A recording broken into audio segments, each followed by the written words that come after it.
kahulugan ng pagkamatay ni Jesus. Basahin natin dito sa pag-aaral ng Biblia. Ikaw, Crisanta, mo na magbasa. Makikita natin. Makikita natin kung paano naghirap si Kristo sa krus sa pamamagitan ng mga drama, nabasahid, pelikula at iba pa. Subalit hindi ito sapat upang lubusan na maunawaan ang dahilan kung bakit naghirap si Kristo. Ang Biblia ay nakatulong upang maliwanagan tayo. Ating sisikin at balikan ang kasaysayan upang lubos natin maunawaan ang kamatayan ni Jesus. Matapos mahulog ang tao sa kasalanan, gumawa ng paraan ang Diyos upang muling maugnay ang tao sa Diyos. Ang paraan ay sinasagawa sa paghahandog ng dugo ng tupa. Ang kamatayan ng tupa, iglalarawan ng kamatayan ni Jesus sa krus. Si Jesus ang tupa ng Diyos na inihandog upang mag-alis ng kasalanan ng mundo. 1:1-20.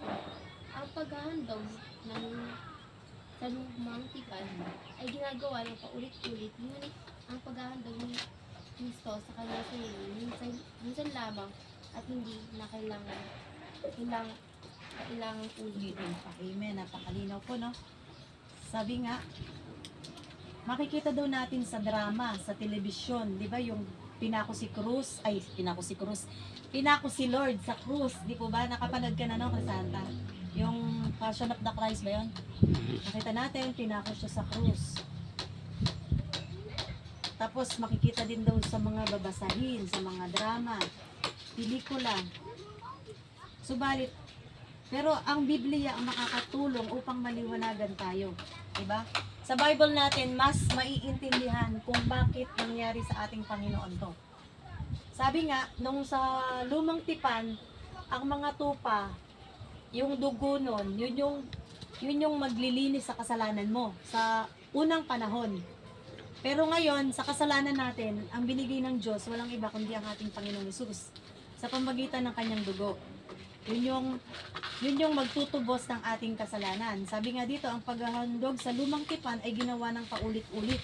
Ngunit ang paghahandog ni Kristo sa kanyang sarili, minsan lamang. At hindi na kailangang ulit-ulitin pa. So, hindi na kailangang ulit-ulitin pa, kagaya ng mga ginagawa ng iba dyan. Nagpapapako sila sa krus, nagpapakahirap sila na lumakad sa mainit, nakapaa, duguan yung likod, di ba? Kasi ginagaya nila ang ating Panginoon. Pero sabi nga dito, ang paghahandog ni Kristo sa kanyang sarili minsan lamang at hindi na kailangang ulit-ulitin pa. So wala dapat gagaya. Kasi wala talagang makakapantay sa ating Panginoong Hesus. Basahin natin sa Exodo, ikaw man. Exodo 12:1-3, 5-7, 12-13. Sinabi ng Panginoon kay Moises at kay Aaron doon sa Ehipto, mula ngayon, ang buwang ito ang magiging unang buwan ng taon para sa inyo.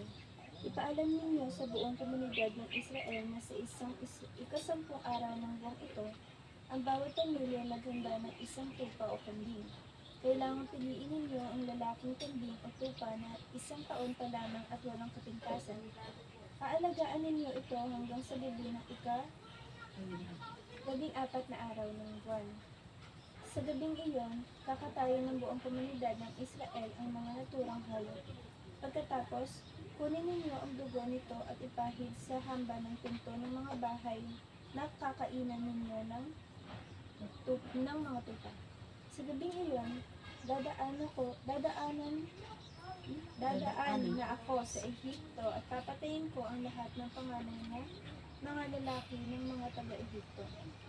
Pati na ang panganay ng kanilang mga hayop. Narulusahan ko ang lahat ng mga Diyos ng Ehipto. Ako ang Panginoon.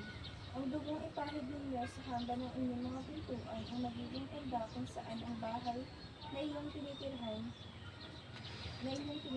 Kapag nakita ko ang dugo, lalampasan ko ang inyong bahay at hindi kayo maaano kapag pinarusahan ko ang Ehipto. 1 Corinto 5:7. Kaya't alisin ninyo ang lumang pampaalsa na walang iba kundi ang kasalanan, upang maging bago at malinis kayo. Sa totoo lang, Malinis na kayo dahil inialay ni Kristo para sa atin tulad ng tupang inialay tuwing pista ng pagdaan ng ihip. Amen. Ayun, no? Nakita po natin, di ba, yung dugo ng tupa, ito din yung nagligtas sa mga taga-ihip, sa mga Israel, sa mga Israelita, nung panahon na nasa lugar po sila ng mga Ehipto.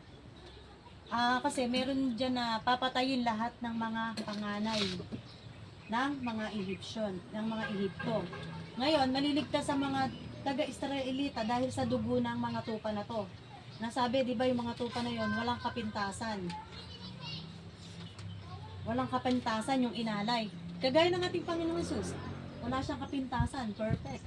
Di ba? Inalay yung dugo niya para sa ating mga kasalanan. Sabi nga, kaya't alisin niyo ang lumang pampaalsa na walang iba kundi ang kasalanan, upang maging bago at malinis kayo. Sa totoo lang, nalinis na kayo dahil inialay ni Kristo para sa atin, tulad ng tupang inialay tuwing pista ng pagdaan ng anghel. So napakalinaw po. Di po ba? Meron po tayong pansariling pag-aaral. Ayon sa aklat ng Exodo, paano makakaligtas ang mga Israelita sa puot ng Diyos? Hana, may sagot na din. May sagot na rin yata dyan. Dahil sa dugo ng tupa, ay pinahit na ang daan ng pintuan. Tama. Ikaw ano, ganoon din ba? Dahil sa dugo ng tupa. Pangalawa, maaari bang ihandog ang kahit anong tupa? Ano-ano ang pamantayan ng Diyos sa tupang handog? Maaari bang ihandog daw? Hindi, di ba? So ano-ano ang pamantayan ng Diyos sa tupang handog? First class. Isang taon lang, walang kapintasan. First class. May sagot na yata yun. Hindi ko lang maintindihan. Isulat. Basahin mo siya sa ano? Sa verse 5 ng Exodus. Number 5. Kita mo? Kailangan. Saan po ba? Sa Exodus. Sabi sa dito natin.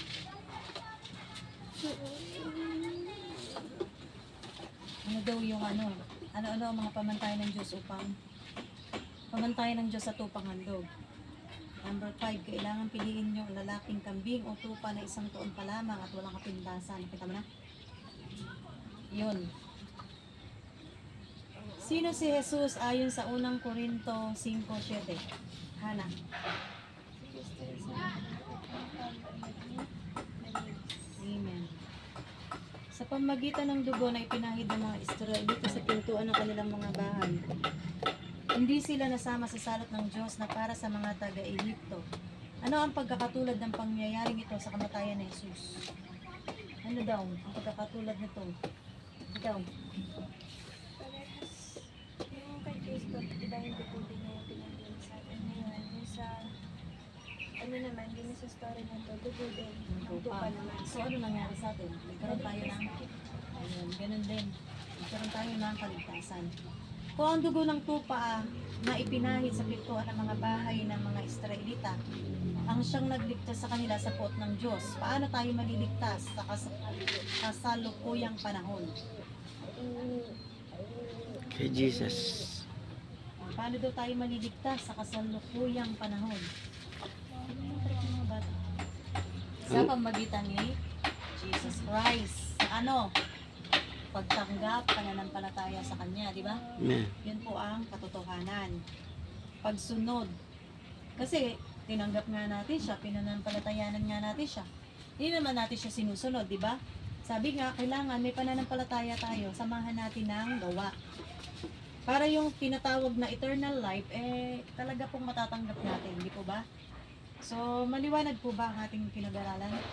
Amen. Dahil daw po sa dugo ni Kristo, naligtas tayo. Amen. Amen? So, ang closing prayer natin si Hannah. Before you nakapagod ng maraming master, maraming card. Maraming salamat po Panginoon sa umaga na po Panginoon natin.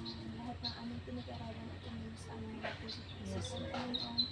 Nawa po Panginoon, ilan niyo po ang blessing ninyo sa bahay na ito Panginoon at ibigay niyo po ang kaligtasan Lord God.